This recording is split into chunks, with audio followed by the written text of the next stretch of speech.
Herr, wir wollen selbst die Sachen nicht tragen, die wir nicht tragen können. Und deswegen, wir kommen zu dir mit unserem Leben und wir sagen, hab deinen Weg mit uns. Rede du, bewahre du, schütze du. Lenke unsere Gedanken. Lenke uns, wenn wir Sachen denken, die einfach nicht richtig sind. Lenke du uns an das Richtige. Herr, wir wollen unsere Augen auf dich richten, weil du bist die Quelle von Leben. Du bist die Quelle von Liebe. Du bist die Quelle von Kraft. Danke, dass du nicht fern bist, sondern dass du nah bist, um uns zu begegnen. In Jesu Namen. Amen. Amen, Amen, Amen. Hey, vielen Dank, vielen Dank. Yes.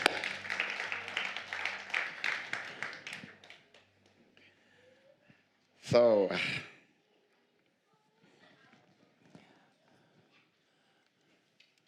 Ich freue mich, dass ihr da seid. So, ich sehe einige neue Gesichter. Cool, dass du da bist. Wenn du deinen Nachbarn noch nicht begrüßt hast, kannst du jetzt machen. So, wir haben noch eine Minute, kann man erstmal Hallo sagen oder so.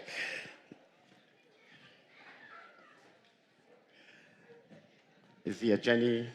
Hi Jenny, ohne Muskelkater. Ist gut, dass du da bist. Hey, wenn du auch online schaust, schön, dass du angeschaltet bist. Hey, wir gehen durch ein Buch der Bibel, das ist 2. Mose 33. Das hat uns beschäftigt über 2 Wochen schon, von Anfang des Jahres, weil wir gesagt haben, als Kirche und jeder von uns, wir haben gesagt, wir brauchen die Nähe zu Gott. Die Nähe zu Gott. Und Freunde, das ist so essentiell, gerade heute, wenn wir merken, dass manchmal unser Denken ist überall. Ich meine, wir werden geprägt von sehr vielen Infos, sehr vielen Umständen, sehr viele Sorgen und Ängste. Und wir schauen der Nachricht an und wir sehen, da ist Krieg, da sind Leute, die so sterben. Und manchmal, ich denke, hey, manchmal, wir haben keine Lösung. Fühlt ihr euch das, ja? So, man sieht so viel Chaos und man denkt, Gott, wo bist du? Ich habe keine Lösung. Und manchmal, ich denke, in mir drin, wenn ich eine Lösung habe, ich werde das auf jeden Fall machen oder sagen oder etwas tun. Aber manchmal in solchen Situationen, ich fühle mich selbst hilflos. Und deswegen, genau deswegen, haben wir als Church gesagt, wie wäre es, wenn wir mit unserer Hilflosigkeit eine Nähe zu jemandem suchen kann, der Antworten hat. Wie wäre es? Wie wäre es, wenn wir in dieser Zweifel bin und alles Mögliche, jemand sagt, hallo, ich bin da. Ne? Versteht ihr? Ja, so ist es nicht, dass wir uns alleine fühlen und wir strugglen allein, sondern da ist jemand, der so nah ist. Und er fängt an zu bestimmen, wie ich denke und wie ich lebe. Ist das möglich? Ja. Ja. Weißt du, wieso ich das weiß? Wenn ich mit dir persönlich 1 Jahr unterwegs bin, dann wirst du genauso denken wie Victor. Weil ich werde mit dir reden, genauso. Und du wirst irgendwann denken, hey, so wird Victor sagen. Das wird Victor machen. Ist automatisch in der Ehe, wenn du mit deiner Frau, mit deinem Mann unterwegs bist. Nach einigen Jahren, du denkst genau wie dein Mann und deine Frau. Du denkst genauso. Wieso? Denn Nähe schafft Veränderung in unser Denken, in unser Sein. Wie viel mehr der Nähe von Gott? Wie viel mehr, wenn Gott so nahe kommt und er merkt unsere Schwachheit und er packt seine Kraft dazu? Wie viel mehr, wenn Gott so nahe kommt und er merkt unsere Zweiflung und er sagt, hey, jetzt ich drehe irgendeinen kleinen Knopf, das Glaube anfängt, in uns hervorzurufen. Freunde, das ist unsere Inspiration und Motivation, dieses Jahr mit euch unterwegs zu sein. Da ist nicht so was Kostbares, als jemand an unserer Seite, der mehr ist als Arnold Schwarzenegger. Verstehst du? Er ist zum Tod gegangen für uns. Er ist die Person, der nicht nur unsere Vergangenheit kennt, sondern unsere Zukunft. Und wenn ich diese Vorstellung habe, diese Person, der alles weiß, er sitzt nicht irgendwo da oben, wo ich laut rufen muss, sondern er ist so nah. So nah, dass es ihn riechen kann. spüren kann. Und Leute können sagen, was sie wollen. Ich denke, hey, aber ich habe einen Papa, der ist so nice. Man hört und man hat immer noch ein Aber ich denke, etwas anderes könnte passieren. Wieso? Unser Papa ist so nah und er fängt an, unser Denken, unser Sein zu prägen. Das ist mein Herz für alle von uns. Ist egal, wie weit du mit Gott oder mit Glaube unterwegs bist. Manchmal wir denken hier, der Kirche, nee, es geht um eine Person. Erster Linie, eine Person, die dich kennt. Ich steig mit euch hinein mit einer Frage. Weil manchmal wir kennen diese Person und einige haben zu dieser Person gebetet. Aber nicht jeder hat Antworten bekommen. Stimmt? Wie viele von uns haben mit Gott geredet und dann morgen ist die Antwort da? Okay, ja, einige, ja. Zweite Frage. Wie viele von uns haben gebetet und wir hoffen bis heute noch, dass das passiert? I feel you. Weil manchmal wir beten und wir denken, where are you? Ja, wieso kriege ich nicht ein Ja, Nein oder vielleicht? Wieso? Was ist los? Und heute, wir werden hineingehen in eine Geschichte, wo wir merken werden, wie Gott handelt mit einem Mann, der Mose heißt. So, wir sind hineingestiegen in 2. Buch Mose und 33. Und der Kontext geht darum, dass Gott ein Volk befreit hat von Sklaverei und er hat das Volk versprochen, in ein verheißenes Land mit denen zu gehen. Ist wie, hey, komm mit mir, ich bringe euch in ein besseres Land, in ein Land, die voll von Milch und Honig ist. Und das Volk, Millionen von Leuten, haben gesagt, come on, let's go. Aber irgendwann, dieser Mose, der dieses Volk geführt hat, hatte ein Gespräch mit Gott. Und er war nicht da. Und die Leute haben gedacht, hallo, was gibt's denn jetzt? Was passiert denn jetzt? Dieser Gott redet nicht. Wir sind hier alleine. Dieser Mose, er ist weg. Wir wissen nicht, ob er gestorben ist. Was ist denn los? Und weißt du, was sie gemacht haben? Lass uns mal einen zweiten Gott machen. Und so kam dieser goldene Kalb. Einige kennen die Geschichte. Die haben dann ein Kalb gemacht. Wieso? Die haben gesagt, ja, wir haben diesen Gott geglaubt. Er hat uns rausgenommen, aber jetzt vom Gefühl hier, da ist keine Rede mehr. Da ist kein Leiter mehr. Ich höre nichts mehr von ihm. Ich baue unser eigenes. Freunde, wenn ich nur diese Geschichte lese, dann ich kenne manchmal mein Herz. Manchmal, wenn Gott nicht redet, was machen wir? Wir bauen unser eigenen Weg. Wir fangen an, das zu glauben, was wir glauben wollen und nicht zu glauben, was er denkt. Und das ist genau, was die Leute gemacht haben. Hey, Gott war dann sauer. Er sagte, was soll denn das? Vertrauen die Leute mir nicht mehr? Und dann sagte Gott zu Mose, Mose, eigentlich, wenn ich dieses Volk noch weiter leiten werde, ich werde alle umbringen. So, ich habe eine Nase voll quasi, ja. Weil die Leute sind so schwer zu lenken. Ja, ist da drin, ist in der Bibel. Und Mose hat angefangen, mit Gott zu beten und zu reden. Er hat gesagt, Gott, wie wird das passieren? Alle Leute wussten, dass du bist der Person, die Leute rausgeholt hat. Alle Leute vertrauen, dass dieser Gott ist mächtig und gewaltig. Und wenn er etwas anfängt, dann wird er das zu Ende bringen. Jetzt du sagst, du bist sauer und du willst die Leute verlieren. Was soll denn das? Was werden die Leute über dich denken? Leute, Freunde, lies das mit mir. Du wirst merken, Mose hat mit Gott diskutiert.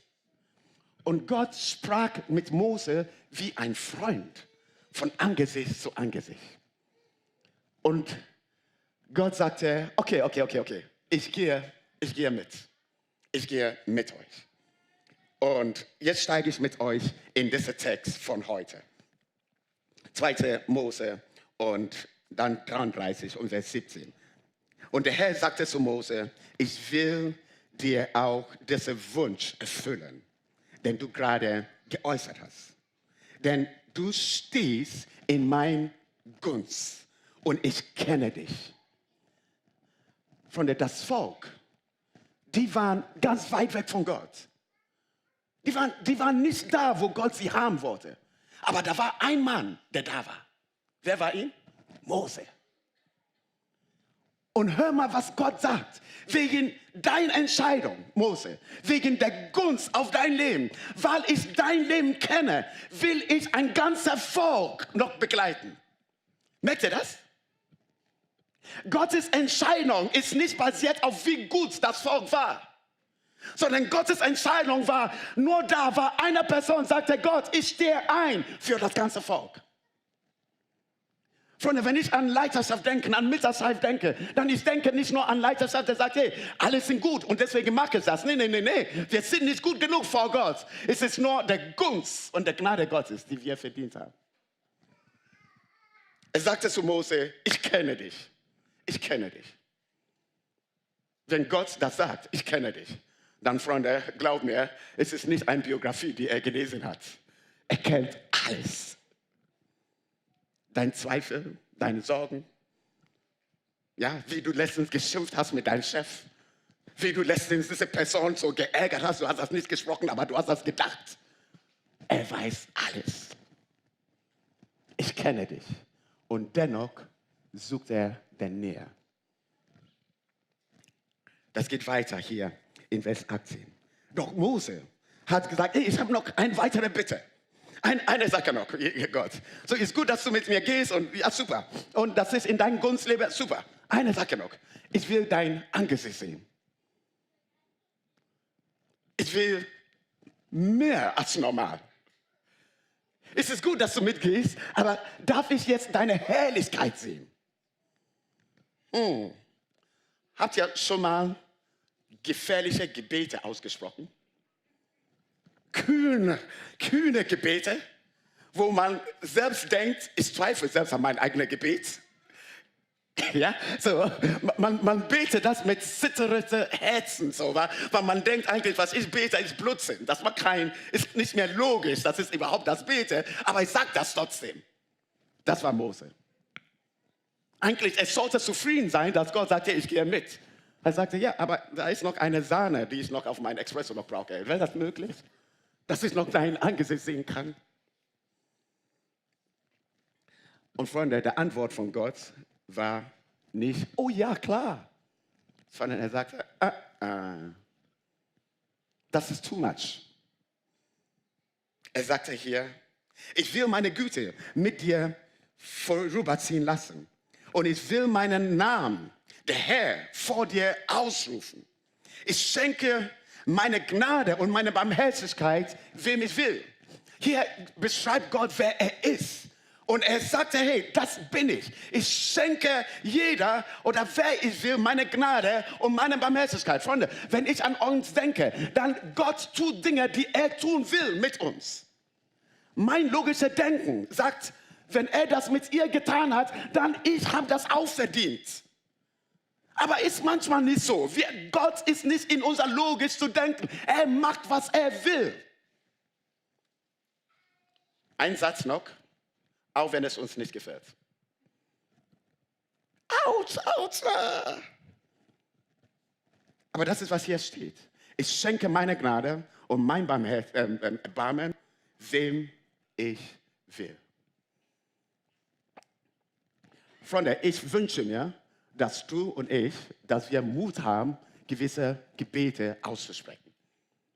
Gebete, die uns selbst Zweifel in uns hervorruft. Versteht ihr, ja? Nicht Gebete, die in unserer Logik so passieren. Nee. Gebete, die sagen, eigentlich ist unmöglich, aber wenn ich Gnade habe vor Gott. Ist unmöglich, eine Wohnung zu finden in Hamburg in dieser Zeit, aber wenn ich Gnade habe vor Gott. Ist unmöglich, diese Arbeitsstelle zu bekommen, aber wenn ich Gnade habe vor Gott. Es ist unmöglich, vielleicht einen Partner zu finden, aber wenn ich Gnade habe vor Gott.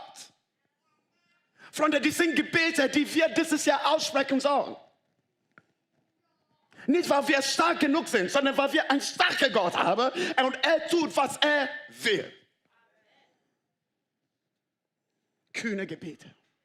Und dennoch, ich kämpfe mit etwas, Freunde, weil manchmal nicht jede Antwort fällt in ein richtiges Gefäß. Nicht jede Sache, wo mein Kind sagt, Papa, ich will. Es heißt nicht, dass sie das tragen können. Kommt ihr mit? So ist es nicht so, dass ich meinen Kindern nicht das geben will. Mein Herz, ja, klar, eigentlich. Aber ich lebe lange mit denen und ich weiß genau, ihr Gefäß wird das nicht halten können, was sie sich schenken. Und deswegen einige Leute, die das Lotto gewinnen, ja, und da haben Millionen von Euro gewonnen, in den nächsten Jahren, die haben wieder Schulden.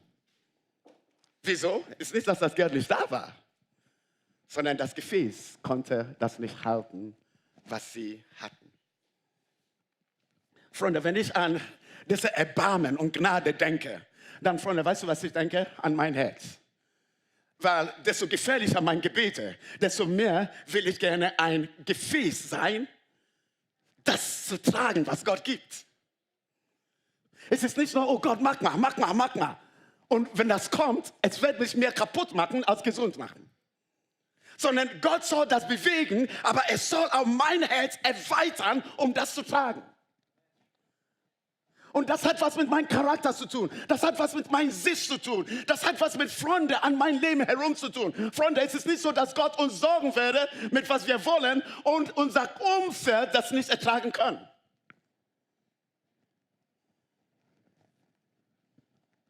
Freunde, manchmal ist es nicht der Gott, der uns nicht Antworten gibt, sondern das ist Spannung.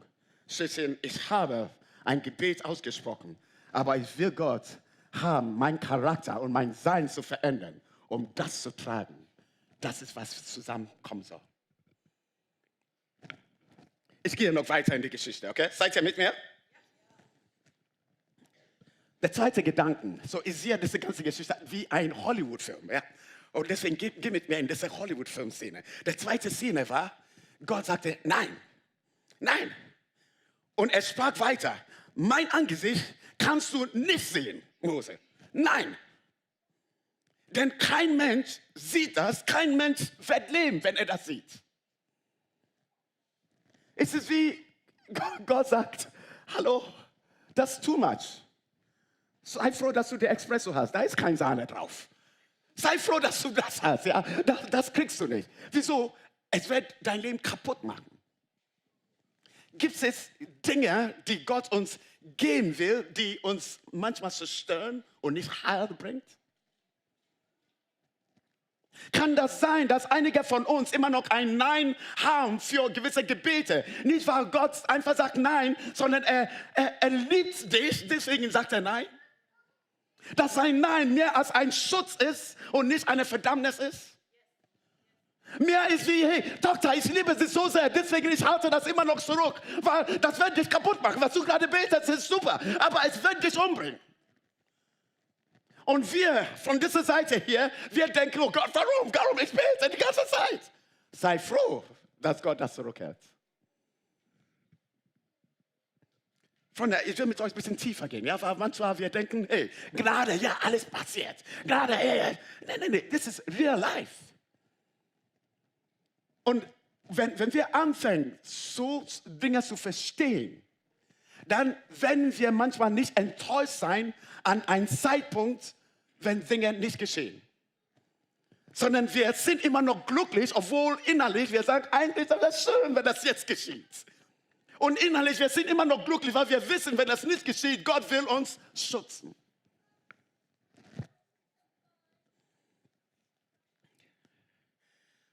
Und so hat Gott Mose gesagt, nein, siehst du das nicht und ich werde das nie zeigen. Aber der Geschichte ging weiter. Wieso? Jemand im Neuen Testament hat auch genau diese Frage gestellt. Genau diese Frage gestellt. Und ich lese das mit euch. Johannes 14. Einige kennen die Geschichte. Jesus sagte, ich bin der Weg, die Wahrheit und das Leben. Niemand kommt zum Vater, außer durch mich. Er sprach zu seinen Buddies, okay? Und dann er sagte hier, wenn ihr erkannt habt, wer ich bin, Jesus spricht hier, wenn ihr erkannt habt, wer ich bin, dann habt ihr auch erkannt, wer mein Vater ist. Liest ihr das mit mir? Okay, so Jesus sagte, hey, fast forward. Gott sagte, nein, es ist noch nicht dran. Es wird dich kaputt machen. Jetzt Jesus, fast forward, er sagte, wenn ihr mich gesehen habt, dann habt ihr den Vater gesehen. Und seine Buddies hörten ihn. Und dann sagte er weiter, doch von nun an kennt ihr ihn, kennt ihr den Vater und habt ihn gesehen. Mose, ich will dein Angesicht sehen. Nein. Fast forward. Jesus sagte, wer mich sieht, sieht den Vater. Weißt du, da war ein Junge, der heißt Victor, er war auch da. Nee, Philippus heißt er, ja. Philippus. Es ist wie in der Schule, man hat was gesagt, aber er hat das gar nicht verstanden. Hör mal, was Philippus sagt hier. Er sagte, Moment, ich habe eine Frage. Herr, zeige uns den Vater. Dann sind wir zufrieden. Er hat gerade was gesagt. Ja? Jesus, übrigens, ich habe verstanden, was du gesagt hast, aber bitte, was ich will und was wir alle wollen, zeige uns den Vater. Klingt dieser Satz nochmal von Alten Testament, was Mose gesagt hat? Ich will dein Angesicht sehen. Philippus sagte, zeige uns den Vater. Und deswegen, Freunde, ich liebe die Bibel. Ich liebe die Bibel. Die haben sowas nicht abgesprochen. 2 unterschiedliche Schreiber, 2 unterschiedliche Sichtwinkel, 2 unterschiedliche Seiten. Und dennoch, man merkt, da ist ein roter Faden durch. Und hör, was Jesus Philippus gesagt hat. Philippus, weißt du denn noch diese ganze Zeit, ich bin bei dir, hey, come on, Bro, come on. Come on, ich bin mit dir die ganze Zeit. Merkst du das nicht, wer ich bin? Kapierst du das nicht? Wer mich gesehen hat, hat den Vater gesehen. Warum verlangst du immer noch, nach ihm zu sehen?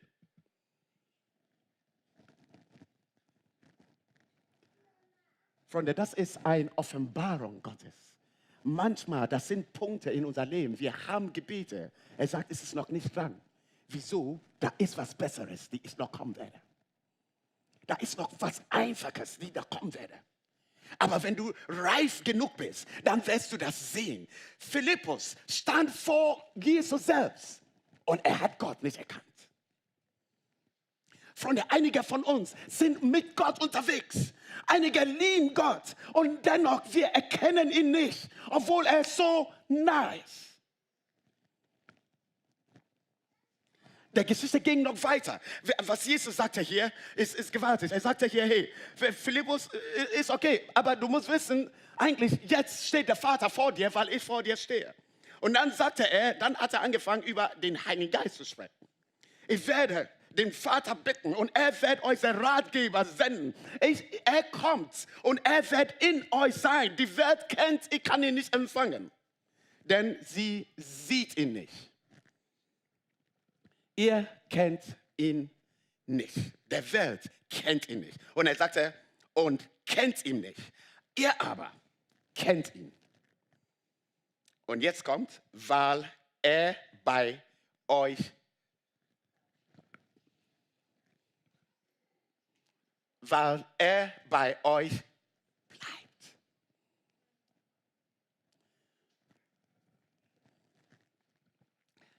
Was Jesus hier sagen will, ist, da ist ein Nähe Gottes, die kommen wird, Philippus. Da ist eine Nähe Gottes, die kommen wird, die nicht in einem Tempel zu finden ist. Nicht in einer Kirche, Gebäude zu finden ist.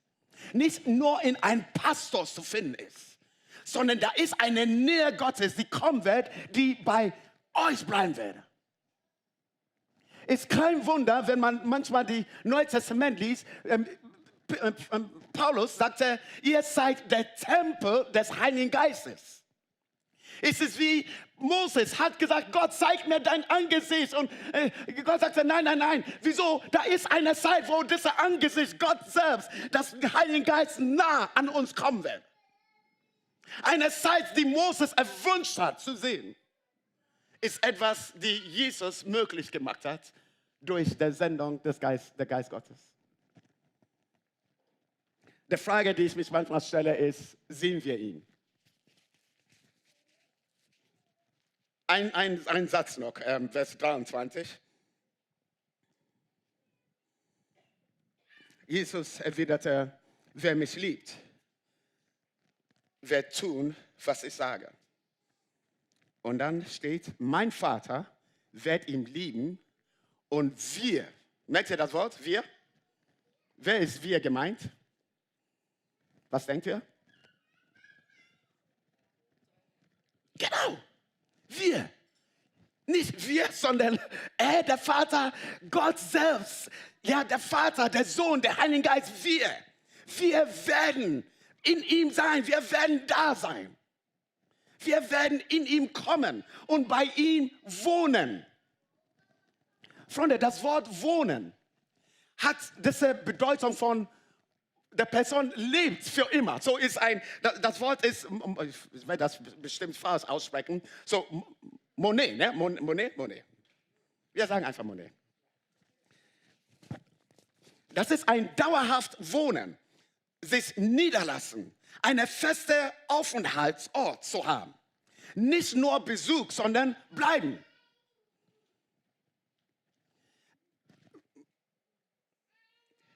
Habt ihr schon mal Besuch gehabt?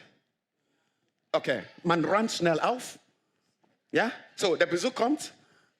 Ja, so alles unter den Teppich, so, ja, so wir haben eine besondere Schublade. Brrr, ja, schließe.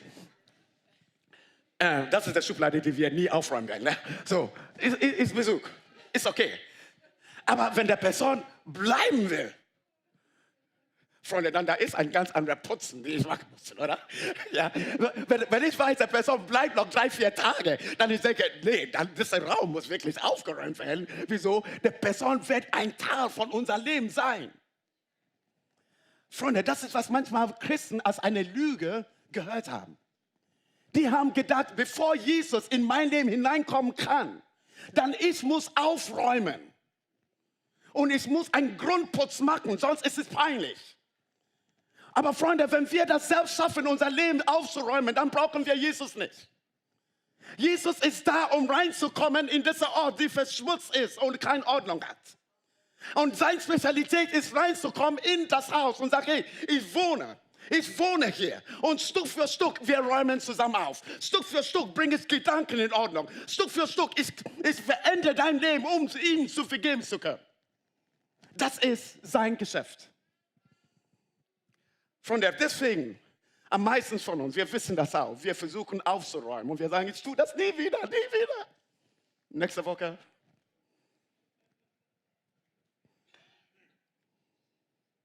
Ich werd nie sauer sein, ja, jetzt let go live, ja, ich werde ihm vergeben. Und dann kommt jemand und der piepst. Kann das sein, dass wir das versuchen durch unsere eigene Leistung und nicht Jesus einzuladen? Um das zu tun? Hey, ich will gerne, dass Jesus nicht nur zu Besuch kommt. Ich wünsche mir, dass ihr nicht nach Hause geht und zu denken, Hauptsache, ich habe die Kirche besucht. Versteht ihr? Hauptsache, ich war hier. Sondern, dass ihr nach Hause geht und sagt, hey Jesus, du bist auch hier mit mir. Du bist hier. Und nicht nur in unserer kleinen Wohnung. Das Heftige ist, er ist in unser Leben. Er will in unser Leben, er will in unsere Gedanken, er will in unsere Gefühle, er will in unsere Niederlagen, er will in unsere Schwachheit hineinkommen. Freunde, fang nicht an, dein Leben aufzuräumen mit deiner eigenen Kraft. Du brauchst diesen Jesus, der reinkommen kann und Ordnung reinbringen kann. Hab Geduld, das ist sein Geschäft. Ey, da ist so viel in der Bibelstelle hier, ich muss... Okay. Ich gehe zu der dritten Gedanken. Das ist die Strategie der Felsspalten. Und zwar, die Geschichte geht weiter, Vers 22. Wenn ich dann in meine Herrlichkeit vorüberziehen werde, ich werde dich in die Felsspalte stellen und meine Hand schützend über dich halten.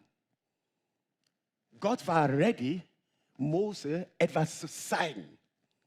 Aber er sagte, bevor ich dir das zeigen kann, ich muss dich positionieren.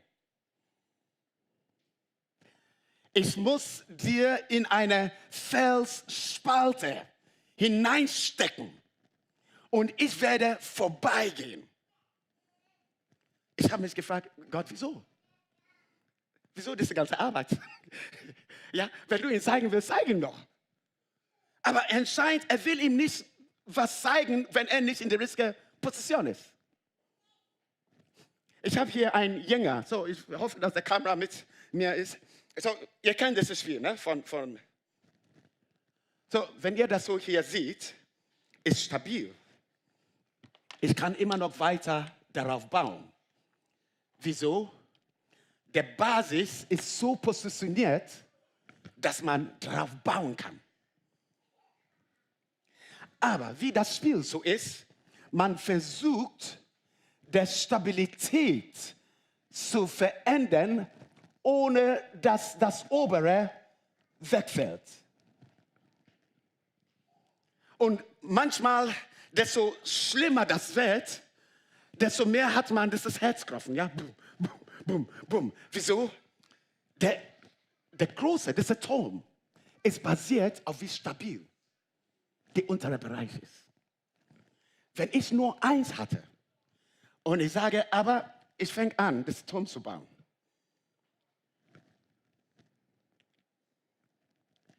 Ihr merkt selbst, Victor, das hat keinen Sinn. Ich muss mich positionieren in einen richtigen Winkel, in einen richtigen Ort, dass was Gott schenken will, eine Substanz hat zu wachsen. Ich hoffe, dass ich das besser erklären kann. Weißt du, manchmal, Gott will uns hineinrücken in einen Ort, um das zu tragen, was er auf unser Leben aufbauen will. He wants to position you for purpose. Er will uns bewegen in einen Ort, der unbequem ist. Eine Spalte in ein Felsen ist unbequem. Hallo? Oder nicht? Ja, wir werden sagen, wir standing on the rock, wir standing on the rock. Ja, wir standing on the rock und das Fels ist stabil. Gott sagte, nee, Mose, ich werde dich positionieren in eine Spalte, ein Riss, ein ungesunder Ort in ein Fels. Ich habe so gegoogelt, so Sean ist auch hier, er erklärt das auch ein bisschen. So, der Vorteil von einer Spalte in Fels ist, es gibt uns Sicherheit, um nach oben zu gehen. Von außen her ist es wieso ist es nicht glatt? Es ist noch schöner, wenn alles super ist und glatt ist und alles ist schön. Aber wenn da ein Riss da drin ist, nee, wieso denn das? Aber manchmal der Risse in unser Leben ist der Ort, wo du festhalten kannst, um voranzukommen. Was wollte Gott machen? Und Leute, da ist ein Geheimnis dahinter. Weil das Wort, dieser Riss, das Wort, ja, in das Hebräische hat eine Bedeutung. So, wenn man die Bibel liest, ja, so ob das Alte Testament oder Neue Testament, man sieht Jesus in alles. Komm mit mir mit. Diese Bedeutung von diesem Wort, ja, ist wie durchbohren. Es ist wie ausholen. Der Wurzel von diesem Wort ist Naka. Es ist wie etwas, die durchbohrt wird, um etwas Komisches reinzubringen. Kennt ihr auch jemanden, der durchbohrt worden ist? Jesus.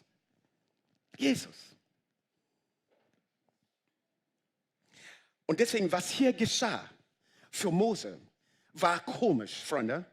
Weil Gott hatte nicht gesagt, stehe auf ein Fels, sondern stehe in einer Spalte in ein Fels. Ein unbequemster Ort in diesem Fels. Aber da wirst du etwas sehen und spüren können von meiner Herrlichkeit. Stehe in die Schwachheiten in deinem Leben und da wirst du meine Stärke erfahren. Stehe in diesem unbequemen Spannungsfeld, wo du denkst, eigentlich, das Gebet soll gehört werden. Stehe genau da drin, weil da gehe ich vorbei. Manchmal Gott geht nicht vorbei in der bequemen Zone, sondern wenn du da stehst und du hältst dich fest an einer Spalte.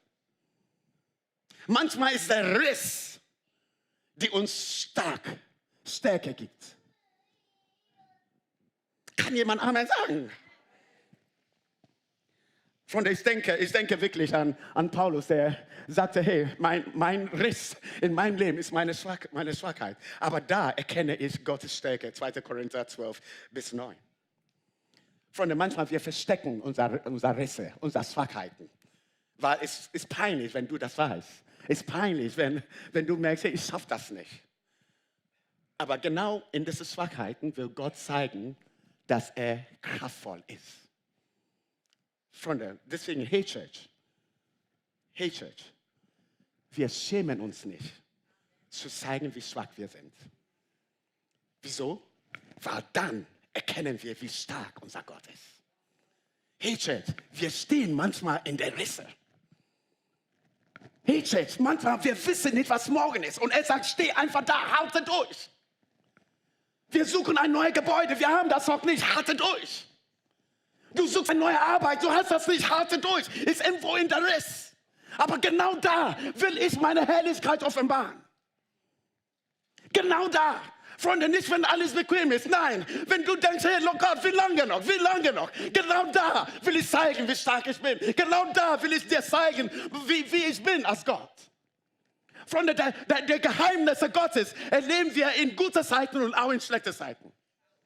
Der Charakter Gottes erleben wir auch. Hey, Halleluja. Freunde, die stärkste Schulung, die Gott uns gibt, ist nicht in der Comfort Zones. Die stärkste Schulung, die Gott uns gibt, ist, wenn wir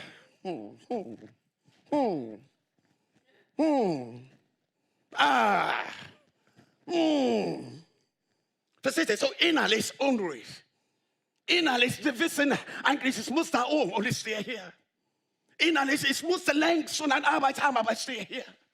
Innerlich, ich muss schon längst gehabt werden und ich stehe hier. Innerlich, man denkt, was passiert denn jetzt? Genau an diesen Orten will Gott dir offenbaren. Freunde, ich will uns raten, auch in dieser Ort, wenn du in dieser Ort stehst, denke nicht nur an deine Gedanken, denke an die Herrlichkeit Gottes, die er offenbaren will. Denke dran.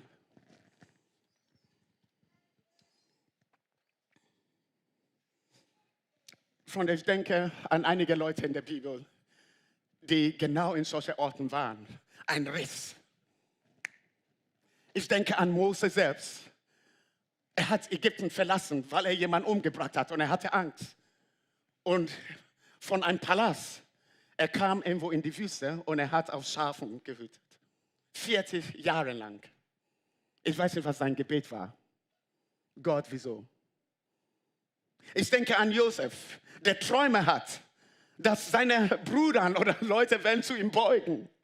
Aber der nächste Moment, er war irgendwo in einem Riss, wo er verkauft wurde und als ein Sklave unterwegs war. Ich weiß nicht, was für ein Gebet Josef damals gesprochen hat, als er im Gefängnis war. Ich wusste nicht, was für ein Gebet er gesprochen hat, als eine Frau gelogen hat über sein Leben. Und er dachte, was soll denn das? Das ist nicht mein Traum. Ich denke an Jesus selbst, der in diese Welt hineinkam. Und diese Welt war nicht lieb zu ihm. Du und ich, wir waren nicht lieb zu ihm. Und er sagte, ich stehe in diesem Riss. Mein Leben wird durchbohrt. Durch die Nagel, die am Kreuz gingen, wurde er durchbohrt. Aber er sagte, ich will da stehen. Wieso? Aus dieser Kraft, aus diesem Sterben und Auferstehung werden Menschen gerettet. Freunde, ich glaube tief in mein Herzen, dass einige von uns brauchen diese Kraft, in diesem Riss zu stehen. Und nicht nur, um dich glücklich zu machen, sondern aus, was Gott tut. Durch deine Muskeln, durch die Dinge, die in deinem Leben reifer werden, wenn andere Menschen gesegnet.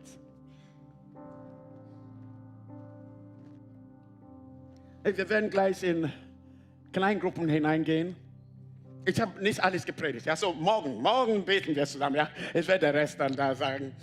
Aber mein Herz für uns alle ist, dass wir nicht stolz sind in unserer Stärke und was wir können, sondern dass wir stolz sind an einen Papa, der so nah ist, auch in den Orten, wo ich so schwach bin. Dass wir sagen können, hey, ich bete immer noch solche gefährliche Gebete, obwohl vieles noch nicht geantwortet worden sind. Weil diese gefährlichen Gebete wird Gott bewegen, dich zu positionieren.